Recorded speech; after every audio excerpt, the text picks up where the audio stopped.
Frost Hollow Basin, Wyoming Territory, November 1884. When the first snow of that year came, it arrived early and heavy with moisture, clinging to every roof and soaking into ground that had not yet frozen. By mid-November, the homestead families along the valley were splitting wood in a frenzy, trying to cram every last log into their rickety lean-tos, racing against a winter everyone sensed would be worse than any before. The unwritten law in Frost Hollow was known to all.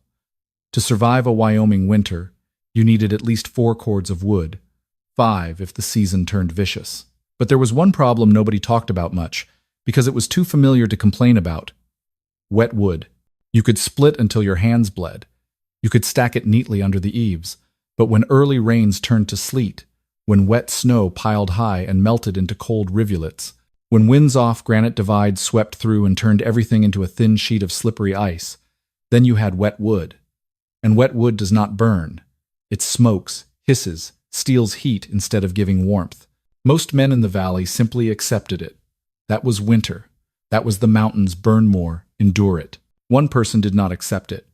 That was old widow May Kerwin, a widow over 60, living alone since her husband died in last year's blizzard, exhausted while trying to find a handful of dry wood in the dark. She had slightly trembling hands, a slow gait, but eyes sharper than those half her age. To her, losing fire meant losing life, especially at her age.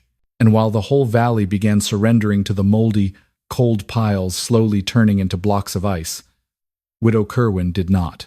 She observed, calculated, and in her mind a decision had already taken shape that would have Frost Hollow whispering all winter long. Now let us speak of what she did, and why the entire valley believed an old widow was walking herself straight to death. Old widow May Kerwin was no builder, no engineer. She was just a widow over 60 who had left Kentucky for the West with her late husband nearly 3 decades earlier, bringing a few wooden trunks, a handful of tools, and memories of the cool root cellars back home. Her cabin in Frost Hollow Basin was not large but solidly built.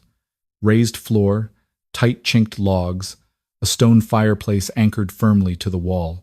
By frontier standards, it was a modest but respectable home. Yet for many winters, May had faced a problem no one but her seemed to care about. Her wood storage was a disaster. Like everyone else, she stacked wood against the north wall of the cabin, sheltered by a slanted lean-to roof and covered with tarps held down by rocks. It all looked fine on the rare, dry, cold days. But Wyoming did not grant anyone dry cold. It delivered endless cycles of freeze and thaw, rain turning to glaze ice, wet snow melting in afternoon sun, only to refreeze at night, locking entire stacks into sodden, frozen masses. Many winter mornings, she had to pry logs apart with a maul, searching for any piece dry enough to catch. But even when fire started, wet wood hissed, exhaled steam that choked the flames, filled the cabin with smoke, and began coating the stovepipe with creosote. Nature's arithmetic was merciless. Wet wood burned at only about 6/10 the rate of dry, meaning she had to burn nearly twice as much for the same warmth, an impossibility for an old woman living alone. In the summer of 1884, after many sleepless nights, May Kerwin made a decision that baffled all of Frost Hollow.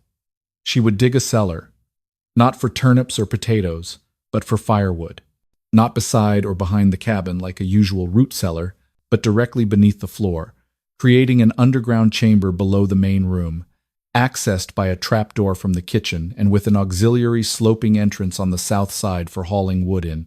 That underground space, by her calculations, would stay dry, stable, and protected from wet snow and freezing rain. Gravity would draw moisture down to gravel. The earth would keep the wood from the vicious Wyoming freeze-thaw cycle. To May, it made perfect sense. To everyone else, it sounded like the act of someone whose mind had slipped with age. "You're going to dig right under your own floor?" Clyde Morton asked, standing in the yard while she staked string lines to mark the cellar's length. "Not under the supports," she replied. "I'm offsetting it. The cellar walls won't touch the foundation." Clyde shook his head, lips tight. "You're inviting collapse or flooding, or both." The women of the valley did not speak loudly, but their eyes said enough, pity mixed with fear for her. Still, May persisted. By late August, people saw her covered in dirt, standing deep in the narrow excavation beneath the floor, hauling up buckets of clay soil, shoring walls with split pine, spreading thick gravel at the bottom for drainage. When the rough work was done, the chamber measured about 8 feet wide, 12 feet long, and nearly 6 feet high in the center room, enough for 3 cords of wood stacked neatly and easily reached. The whole valley knew about it, and most believed old Widow May Kerwin had truly lost her mind. But let us speak of what she actually built, because the engineering hidden in old Widow May Kerwin's work was far cleverer than it appeared. Her underground wood cellar was not just a hole beneath the floor, but a carefully designed heat-moisture drainage system based on 3 key principles: the stable temperature of deep earth, natural gravity drainage, and vapor pressure balance, so the wood would gradually dry itself over time. First came the excavation. Kerwin dug down about 5 to 6 feet below the cabin floor, placing the chamber bottom nearly 7 feet below ground level on the south slope side. She deliberately chose a spot with natural slope away from the house to ensure any meltwater or moisture would flow downward rather than push back toward the cabin foundation. The chamber floor was not simply packed earth. She spread a 6-inch layer of coarse gravel over clay she had tamped solid, creating a crude French drain effect. Water could percolate through the gravel, spread laterally along the slope, and exit toward the auxiliary tunnel, where she dug a shallow ditch to carry it outside. No standing water, no mud, no moisture, climbing back onto any log stored inside. The walls were half lower fieldstone laid dry, each rock fitted tight without mortar so the wall could adjust to seasonal earth pressure, and half upper split pine timbers, every gap caulked with clay, mixed with stone chips for stability. Yet between the upper timbers, she deliberately left narrow vents no wider than 2 inches, placed on opposite walls so a gentle cross breeze could circulate constantly without letting rain or snow in. The heart of the system was how she connected it to the house. She cut a 3-foot square trapdoor right in the kitchen corner above the wood storage, reinforced with double joists so the floor would not weaken, and fitted a hinged lid lined with old wool for insulation. When closed, the door was nearly airtight, keeping warmth above and cold below from mixing. When opened, she simply lowered a wooden ladder and fetched wood without stepping into the biting wind. To make stocking easier, she dug a separate sloping tunnel about 4 feet high on the downhill side, wide enough for a stooped person to enter, opening outside about 15 feet from the cabin. This was the loading entrance. In fall, she split wood in the yard, carried it through the tunnel, and stacked it inside without dragging mud or snow into the kitchen. A low wooden door at the tunnel mouth kept wildlife out while letting snow slide past instead of piling up. The system was simple yet ingenious. Underground, temperature remained remarkably stable. Even in the harshest winter, soil below frost line stayed around 45–50 degrees Fahrenheit, cold enough to prevent rot and mold, but warm enough that wood did not freeze solid. More importantly, subsurface humidity stayed low with good drainage and constant gentle airflow. Wet wood was not just from rain and snow, but from absorbing atmospheric moisture, so even tarped or stored in damp sheds it stayed sodden.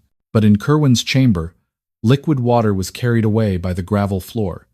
Vapor escaped through the vents, and earthen walls absorbed excess humidity from the space, creating a near-ideal microclimate for keeping wood dry, even while the ground above wallowed in the melting snow, mud, and ice of a Wyoming winter.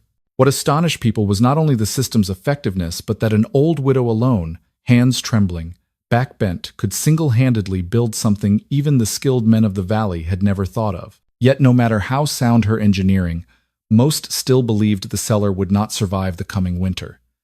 They did not know that very winter would force them to reconsider everything they thought they understood.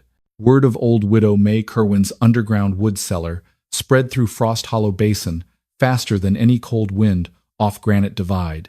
At the trading post, men gathered around barrels of nails and axes, muttering that old Kerwin is digging her cabin's grave, their faces half pity, half mockery. The women sighed to one another. At her age, still pushing herself, memory must be going, so she's not afraid the floor will cave in. Those words repeated, becoming the valley's running joke whenever anyone spotted May stooped under her porch. One afternoon, Clyde Morton, the most influential man in the area, whose word carried more weight than the trading post managers, decided to see for himself. He stood arms akimbo at the mouth of the tunnel she had dug, his shadow nearly blocking the late-day light. He leaned in slightly, voice typical frontier dry and full of certainty.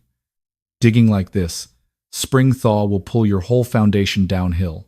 Not scolding exactly, but laced with the familiar condescension, the kind that said, men know and old women don't, as if her 60 years of experience counted less than one of his strolls around the place.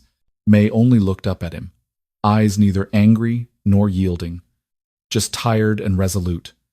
Then she went back to her work without another word. When Clyde left, skepticism in the valley rose higher. A few declared they would no longer walk past her cabin, afraid that if her foundation collapsed it might drag the neighboring slope with it. Children running by taunted each other. "Past the witch hole," laughing as they went, not understanding that behind the laughter lay a loneliness only adults could see. But May did not react.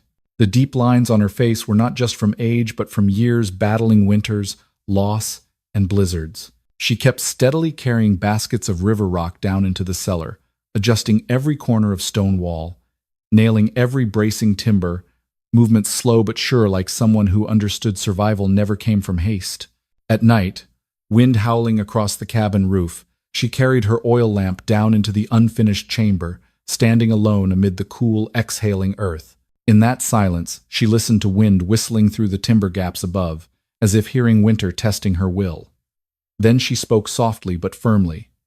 "This year, the fire will not go out." Then the first real snow finally fell on Frost Hollow Basin, the heavy, wet kind high country folk always dread most. Overnight, thick layers weighed down every tarp in every yard, collapsing lean-to roofs in patches and exposing north side woodpiles now darkening, soaking, even dripping in the morning wind. One glance was enough to know they would never burn clean through the coming cold. All across the valley, black smoke columns began rising from stovepipes. The smell of mold and undispersed steam mingled, seeping into every home, making children cough and women crack doors to let bitter wind in just to breathe. Many stood in their kitchens watching flames shrink beneath wet logs and could only sigh winter had not truly arrived yet and everything was already this hard. Yet May Kerwin's cabin was different. Smoke from her pipe rose thin and clean, straight into the sky instead of curling down over the porch. It was a small detail, but in a valley accustomed to black smoke for months of cold, the difference was enough to draw notice. Each morning, May simply opened the kitchen trapdoor, reached down into the cellar, and pulled up a few light, dry logs as though they had been split yesterday. She walked across her floor without a single trace of snow or mud on her boots, something everyone knew was impossible if she had to go outside for wood like the rest of them. The whole valley began whispering, half doubting that she must be burning last year's leftovers, half irritated that old age and still showing off by doing things different. But whatever they said, every evening at sunset, the firelight from May's little cabin burned bright, steady, and cleaner than any other home in Frost Hollow Basin. That was the first time that winter the people realized an uncomfortable but plain truth. The poorest cabin in the valley was the only one with a proper fire. Then, just as the entire Frost Hollow Valley had not yet recovered from the first snow, nature delivered its true blow. A massive blizzard from Granite Divide swept in, so fierce and cold that even the oldest residents admitted they had never seen anything like it. The afternoon before, the sky was overcast but quiet, yet overnight the wind reached 60 miles an hour, howling through the rock crevices like the roar of some ancient monster. Temperatures plunged 40 degrees in just a few hours, flash freezing everything from the ground and roofs to water barrels. Wet snow fell in long, heavy waves, then was whipped by the wind into flying ice shards that pelted cabins with a constant tat like thousands of small pebbles. Standing on the porch for even a few seconds felt like having the biting cold slice straight into your skin. Outside the cabins, every woodpile was dead, the only way to describe it. Wet snow wrapped around each log, soaking through every tarp and lean-to roof, and when the freezing wind swept over, it all turned to solid ice. People tried swinging axes, but the blade just bounced back as if striking stone. The wood was no longer wood. It was a heavy, slick, useless frozen mass. Many families had to turn to the only thing left: furniture, chairs, old tables, bed frames, even pieces of cradles holding cherished memories. Everything went into the stoves one by one. Black smoke rose thick and moldy smelling from the cabins, because frozen wood always released steam when it burned, choking the flames and filling rooms with smoke. Children coughed harshly under blankets. Women cracked doors to let bitter wind in to dilute the smoke, but opening the door let the cold sweep through like a steel broom. That was the situation for nearly everyone, except one cabin, May Kerwin's cabin, on the edge of the valley, small and humble, stood strangely steadfast. Wind battered the walls, but the foundation did not shift. The stone and timber reinforcements she had added years earlier still gripped the slope firmly. While outside the blizzard shoved all of Frost Hollow around, beneath her cabin floor was an entirely different world. The wood cellar maintained a steady 48 degrees Fahrenheit, an unbelievable figure when it was negative 15 degrees Fahrenheit above. Deep earth did not yield to the storm. When she opened the trapdoor to fetch wood, a gentle, warm breath of earth rose to greet her face. Her aged hands touched a log and felt what no one else in the valley was lucky enough to have at that moment: dry, light, quick-kindling wood. The logs she pulled up were crisp as if split in late fall, untouched by ice, water, or mold. When she placed one in the stove, the fire caught instantly, blazing strong, bright, and clean. No black smoke, no choking steam, just true golden flames that very few in Frost Hollow knew anymore in that moment. May sat beside the stove, hands trembling slightly from age and the cold that had followed the wind inside. But in those time-lined eyes was a peace she had lost the night her husband left the house searching for dry wood and never returned. For the first time since that year, she felt she could survive another winter, that everything she had dug, calculated, and endured through the summer had not been in vain. Meanwhile, every other cabin in Frost Hollow sank deeper into despair. Clyde Morton, the man who once stood at the mouth of May's tunnel and condescendingly warned that spring thaw would pull her foundation downhill, was now burning the very fence he had built the previous spring. His wife wrapped burlap around the children, hugging them close for whatever faint warmth the weak fire offered. Smoke from their stove was so heavy passers-by could not tell storm haze from chimney smoke. Many other cabins faced the same hardship. People broke apart old crates, dismantled shelves, burned anything flammable to stay alive hour by hour. But no matter how much they burned, fire from wet wood was erratic, weak, and short-lived. That night, Frost Hollow Basin felt swallowed whole. Children crying from cold, windows rattling in the wind, men groaning as numb hands failed to split more wood. But inside May Kerwin's cabin, a different scene unfolded. Steady, bright, warm flames, as if the blizzard were only a distant echo. In a valley drowned in white despair, that small cabin became the sole point of light, defying both winter and the prejudices heaped on her for months. And that was the first night Frost Hollow began to doubt they had been wrong about her, though no one yet dared say it aloud. When the blizzard finally withdrew, winds dying down to reveal a weary gray morning over Frost Hollow Basin, people stepped from their cabins like survivors who had stared into an abyss. They inspected damage in heavy silence. Sodden, darkened woodpiles, some even dripping streams. Many lean-tos collapsed entirely under wet snow weight, roofs punctured here, sagging there, doorsteps frozen into uncreakable ice sheets. Everyone staggered from sleepless nights, faces pale, eyes sunken from cold and exhaustion, footsteps dragging on thin ice crust. But when they turned toward the valley edge where May Kerwin's weathered cabin nestled beneath pines, they saw something that stopped all of Frost Hollow.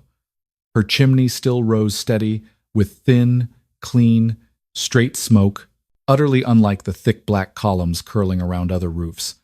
No one spoke, but everyone understood the meaning. Inside her cabin, the stove burned clean and strong, warmth spreading through the room, radiating a sense of life many valley families had forgotten after 4 days of storm. Survival. As people gradually passed her cabin to check conditions, whispers spread faster than winter wind. Her wood didn't get wet. That old woman did what we didn't dare. Those words began as astonishment, but trailing them was reluctant acknowledgement. Embarrassment at realizing the person they had mocked was the only one properly prepared for winter. That afternoon, a poor family, the Rameses, living in a rickety log shack near the creek, knocked on her door. Their little boy wrapped in burlap, face purple from cold, The father bowed slightly, voice nearly breaking. Could you show us how? How to keep wood from getting wet like that? They had not come to beg wood. They had come to beg understanding. May looked at them a moment, eyes kind but not weak. She shook her head gently and said, "No magic, just earth, stone, and a little stubbornness." Those words made them lower their heads, not in shame but in recognition of a simple truth. She survived not by luck but by labor and resolve they had never dared attempt. And then the news rippled outward like a wave. Some stopped mocking and turned curious. Some began saying perhaps they should see her cellar once. Some even noted dimensions of their old lean-tos to consider modifications. In a single day, Frost Hollow Basin changed its tone, from ridicule to curiosity to a desire to learn. And it all began with the thin white smoke rising from the poorest cabin roof in the valley. Just as Frost Hollow Basin was still buzzing about May Kerwin's cabin, irrefutable proof appeared in a way no one expected. That afternoon, a county surveyor who measured roads and only visited the area a few times a year stopped in the valley to check a trail eroded by the storm. He carried something rare for the time, a mercury thermometer far more accurate than the alcohol ones farmers used. When he heard people claiming the poorest cabin was warmer than Clyde Morton's, he laughed and said, "I don't believe it, but if you want, I can measure." Thus, in one afternoon, the valley witnessed an undeniable comparison. The surveyor went to Clyde's cabin first. Morton's stove roared, wind gusting down the pipe making flames dance red, wet wood crackling. Smoke remained black despite cracked windows to reduce the smell. The surveyor set the thermometer on the table and waited minutes. It stopped at 56 degrees Fahrenheit. Clyde crossed his arms as if to say 56 degrees Fahrenheit was good enough for such a winter. Then the group moved to May's cabin. In the small room, the stove burned moderately. No wet wood hiss, no steam, just steady golden flames. Smoke from her pipe was so thin and clean, the surveyor looked twice to confirm wood was actually burning. He placed the thermometer on the wooden table near the stove and waited. The mercury slowly climbed and stopped at 67 degrees Fahrenheit, 11 degrees warmer than Clyde's, with half the fire. No one spoke for seconds. Clyde's face darkened, while young men nearby stared wide-eyed as if witnessing magic. But there was no magic, only physics. As murmurs began, the surveyor explained briefly in words later repeated like a lesson. Wood at 30% moisture, the kind the whole valley was burning, required over 1,100 British thermal units per pound just to evaporate water before producing heat, meaning people burned nearly twice as much wood to reach desired warmth. May's cellar wood was 12–15% moisture, near ideal.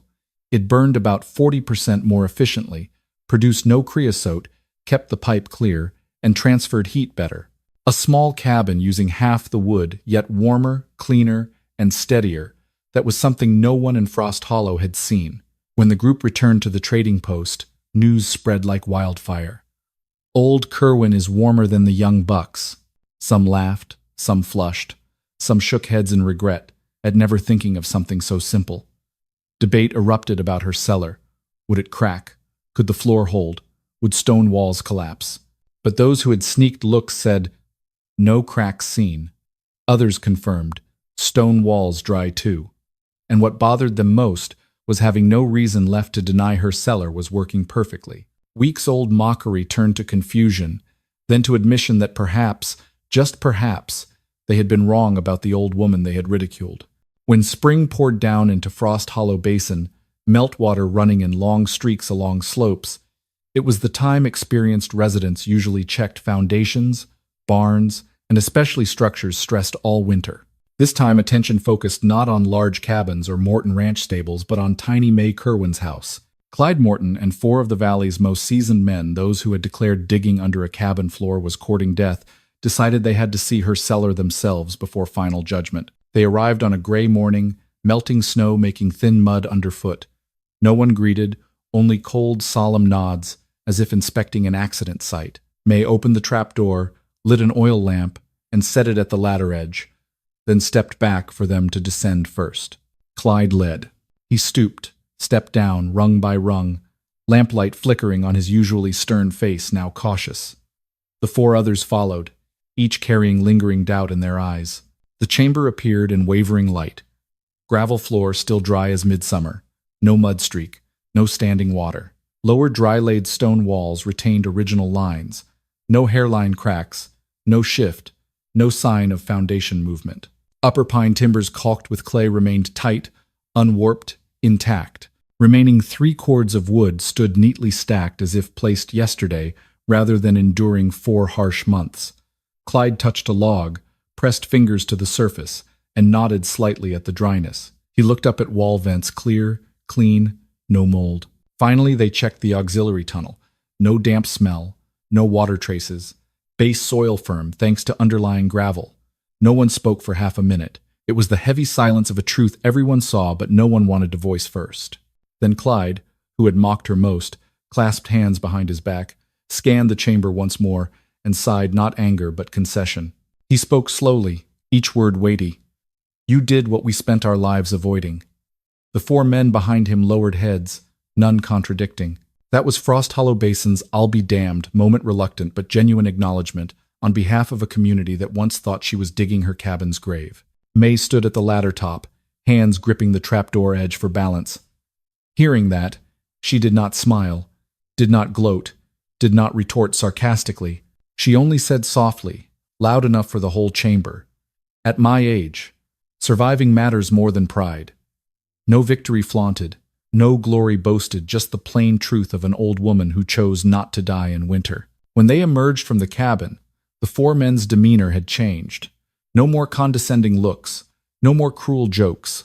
Instead, silence of men calculating whether they had strength to dig similar cellars before next winter. Word spread quickly, from disdain to respect to desire to learn.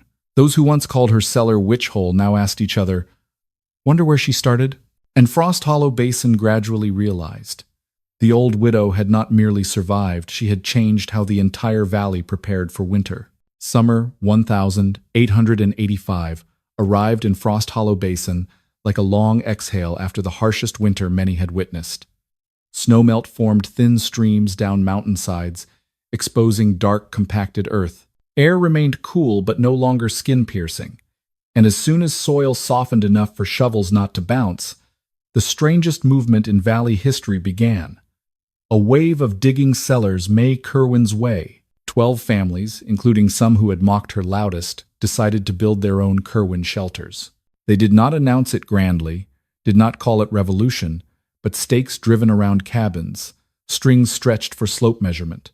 First shovelfuls tossed upward all showed Frost Hollow changing. Many vividly remembered that horrific storm night.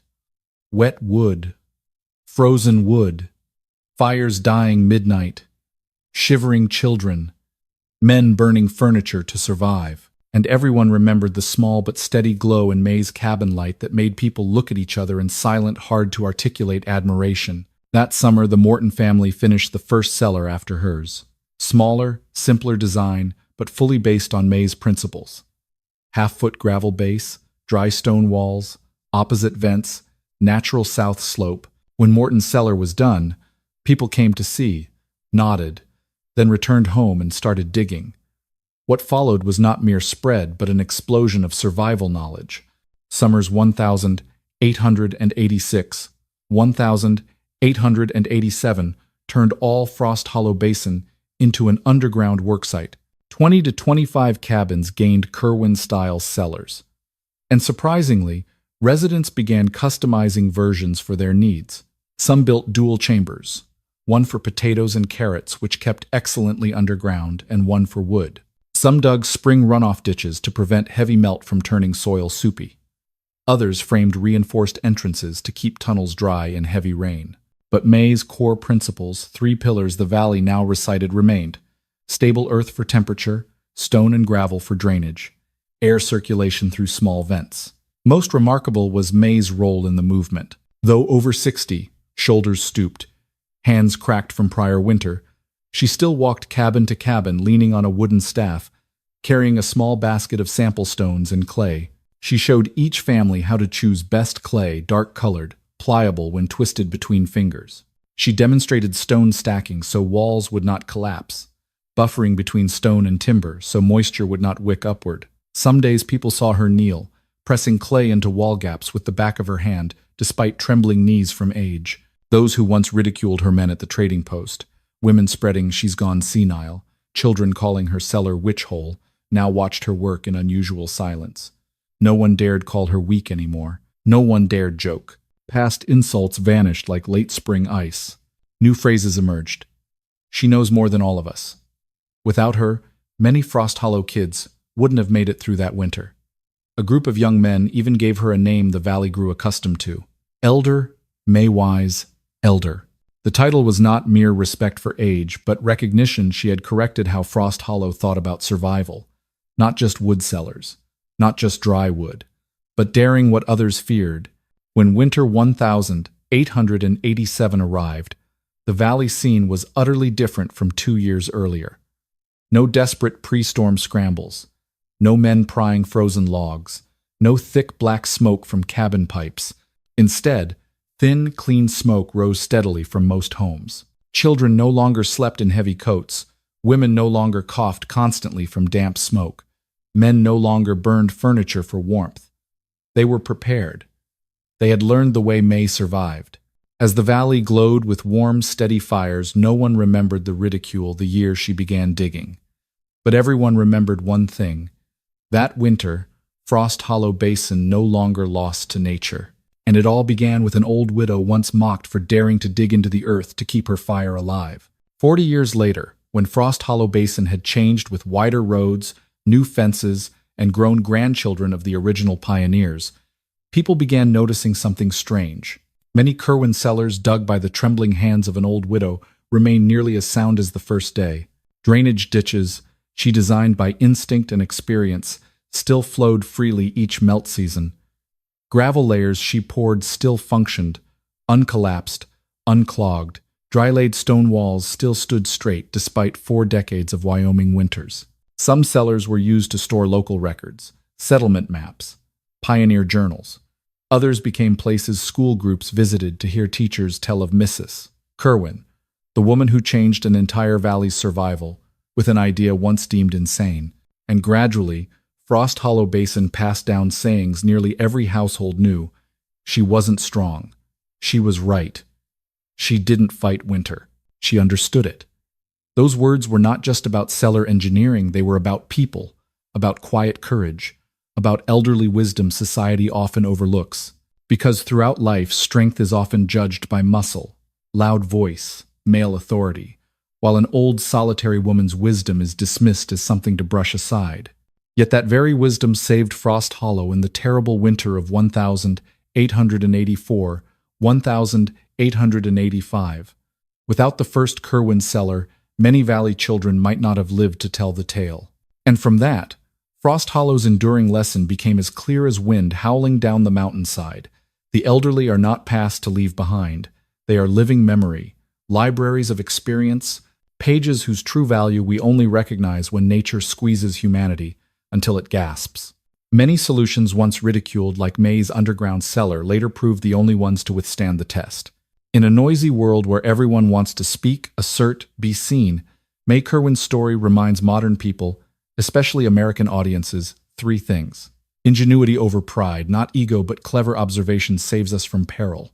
Humility over noise while others shout, judge, mock. Some choose silent work, and they are the ones who change things. Quiet courage over mockery. Courage is not always a roar. Sometimes it is an old woman's labored breath as she places each stone precisely, night after night, to survive. And when sitting before a modern fireplace in a home far warmer than any 1884 cabin, we can still see ourselves in that story. When doubted, underestimated, ridiculed, do you have the patience to quietly keep going to the end?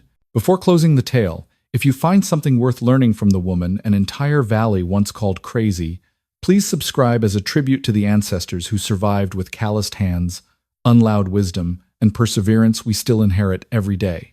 If you believe survival lessons from the past still hold value today, please subscribe to the channel to explore more stories together. Thank you for watching, and see you in the next video.